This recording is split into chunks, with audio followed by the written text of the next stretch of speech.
Hi there. I wanted to show you something that I've been working on for a day or two now. And it's not going to seem very exciting at first because, hey, it's about documentation. But I think it's actually pretty cool.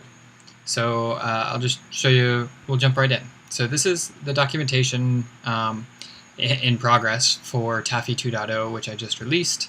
There's not much in the way of changes I need to make, but mostly I just need to port over the previous version of documentation. But I'm using a new tool, a tool I've created to create the documentation based on some markdown files. So if we go look at this repo I've created, docs, in the source folder, we've got a 2.0.0.markdown file. And that's the source for the documentation that we see right here on the website. And that's why it's 2.0.0 in the URL. So how do we get from Markdown to a website? Well, I have this tool that I created called Cassini, named after the Cassini spacecraft.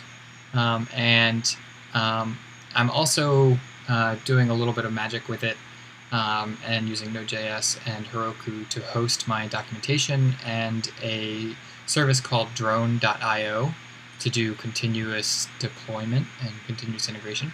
Don't have any tests for the documentation. I mean, it's just documentation, so it just assumes the tests pass and it goes ahead and deploys them. So what's going to happen is I'm going to go ahead and push some changes. So okay, I'm ahead of GitHub by one commit. So if I just git push, my changes have gone up, and now if we wait a second here, we should see.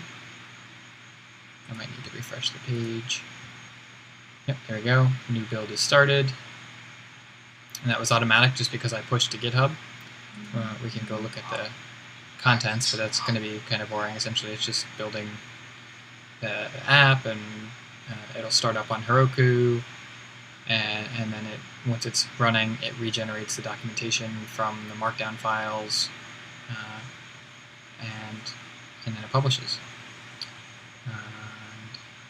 Does take a little bit to download all the modules. There we go. Launching. Alright, build success.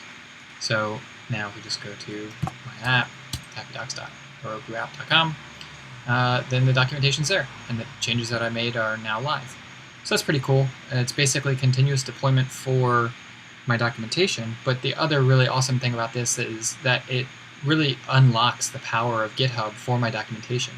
Now, because it's in its own repo, I can do pull requests and merging, and get all that really baked-in awesomeness that is available through GitHub as part of the documentation authoring experience. I think that's pretty awesome. So I just wanted to share, and I'll be doing more examples and making some probably some more videos on how to use it soon, but I figured I'd throw this out there.